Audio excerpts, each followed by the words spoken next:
Assalamualaikum warahmatullahi wabarakatuh. Saya akan menjelaskan tentang ujian PSI. Soal pertama, sebutkan suatu software di sekitar kalian dan jelaskan proses pembuatannya.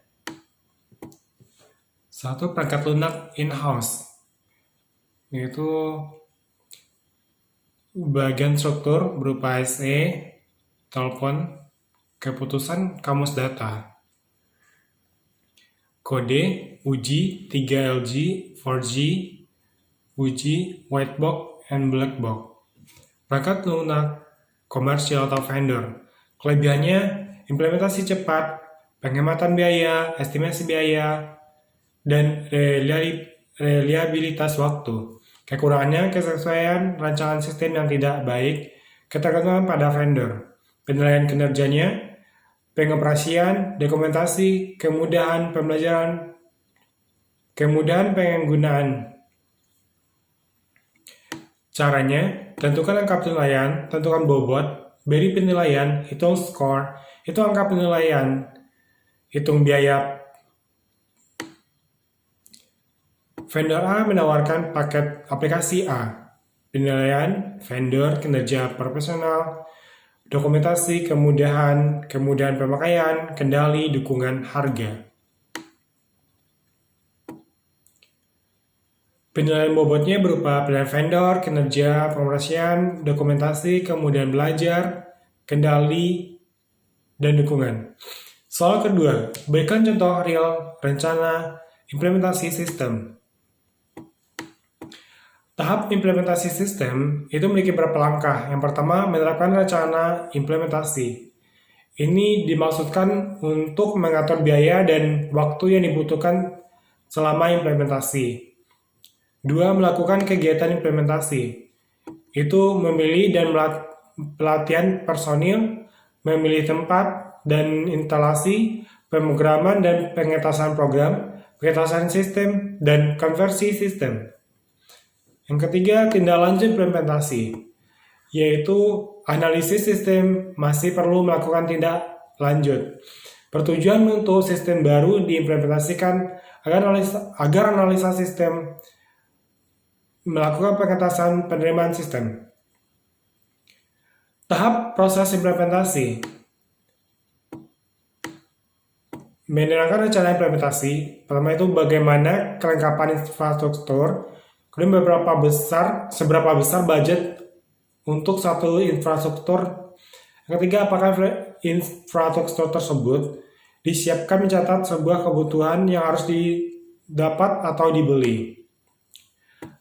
Kedua, melakukan kegiatan implementasi, itu pemilihan dan pelatihan personil, bagaimana komitmen top management terhadap usaha atau implementasi, siapa yang akan mengimplementasikan sistem tersebut, bagaimana komitmen, dan apakah yang diharapkan pada calon user terhadap implementasi. Secara umum, untuk pengetasan sistem dapat kita bagi menjadi 3, yaitu pemilihan tempat, program dan pengetasan program, serta pengetasan sistem. Adapun pengendalian ketiga poin tersebut disimpulkan sebagai pertama, apakah perangkat lunak tersebut cukup fleksibel dan mudah disesuaikan dengan kondisi perusahaan? Yang kedua, apakah ada dukungan layanan dari penyedia? Yang ketiga, seberapa banyak waktu implementasi yang tersedia? Yang keempat, apakah perangkat lunak memiliki fungsi yang meningkatkan proses bisnis perusahaan tersebut? Dan yang kelima, konversi sistem setelah kita bisa mendapatkan hasil analisa bahwa sistem tersebut memberikan keuntungan, barulah tahap konversi bisa kita lakukan. Contoh kasus implementasinya yaitu sebuah perusahaan yang bergerak pada bidang batu bata atau batu bara, PT Internusa Tambang, melakukan pelatihan khusus pada seluruh karyawan. Pelatihan tersebut meliputi penginput data ekspor-impor barang agar perusahaan tersebut dapat mengoptimalkan penggunaan kompetisi. Maka dari itu diperlukan software ekspor-impor barang yang meliputi penginputan, sorting, update, dan sebagainya. Dapat kita jelaskan implementasi sistem merupakan tahap akhir dalam siklus hidup pengembangan sistem. Hal-hal yang perlu disediakan yaitu persiapan tempat. Di sini tata letak layout yang disediakan, jarak antar komputer yang tidak terlalu dekat disertai kursi hingga peserta dan pembicaraan nyaman, jam yang berada di belakang peserta sehingga tidak mengganggu pikiran peserta. Kedua, pelatihan personal.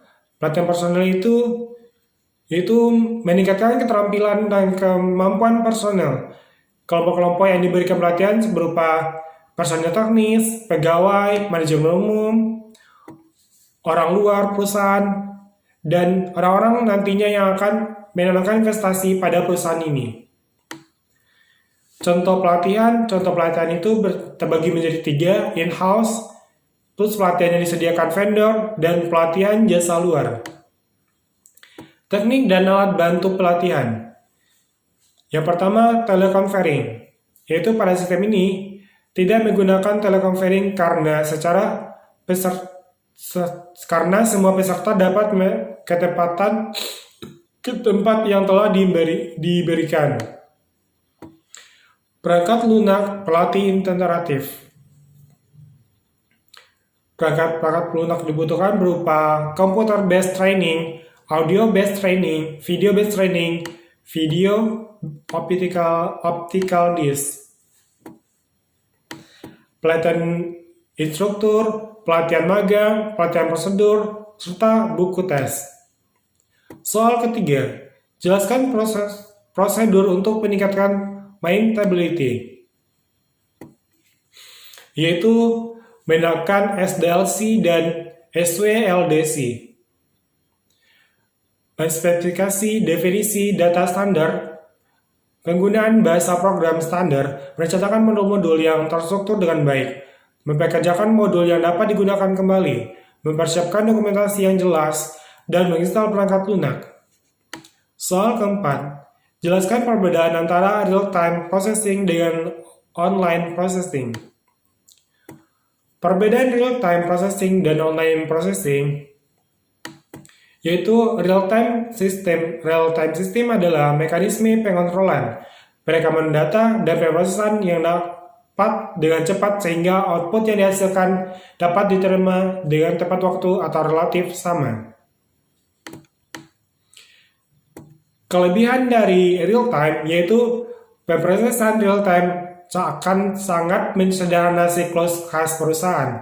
Sistem real-time ini terminal komputer yang terhubung dengan komputer pusat akan mengurangi kehilangan hambatan-hambatan. Yang kedua, pemproses real-time memberikan perusahaan keuntungan persaingan pada pasar.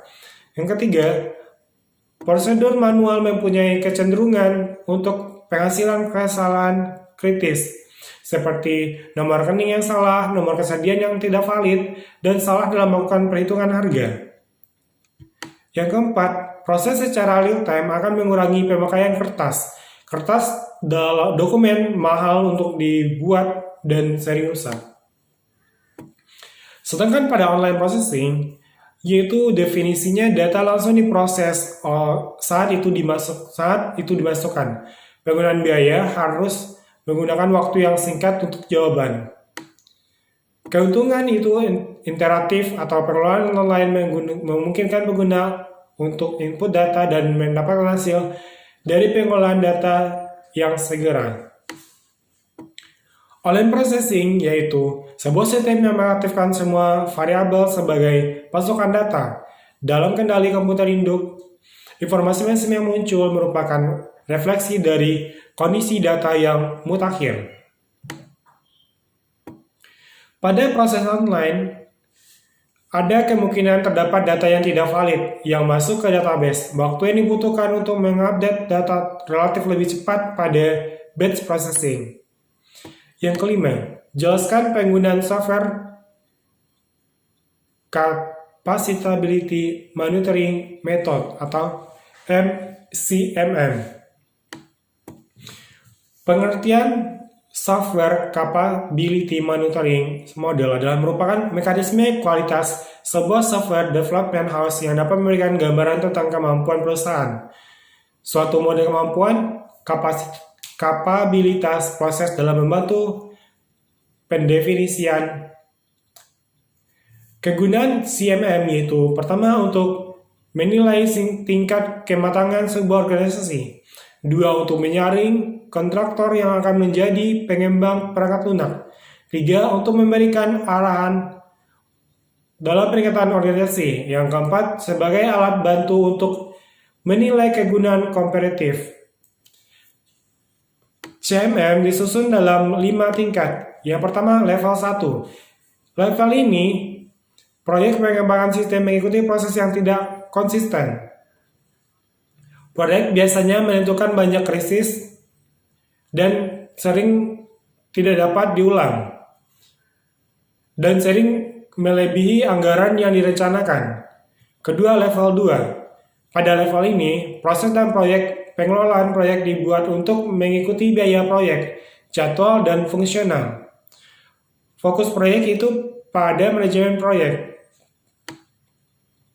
Yang ketiga, level 3. Level ini yaitu pengembangan sistem standar, di mana seluruh proyek menggunakan versi yang diterapkan, pengembangan dan pemeliharaan perangkat lunak dan sistem informasi. Oleh karena itu, proses pada level ini sangat stabil dan dapat diulang. Level yang keempat yaitu di mana sasaran yang terstruktur untuk kualitas dan produksi yang dibangun. Proses dapat disesuaikan dengan berdasarkan pada dampak yang dapat diprediksi atau diukur. Level yang kelima yaitu proses pengembangan sistem yang sudah distandarisasikan secara bertahap dan disadarkan pada ukuran analisis data. Level 4 ini mencakup perubahan teknologi, proses pengembangan sistem standar, bagaimana penyesuaian proses itu sendiri. Itulah hasil PESI saya. Terima kasih.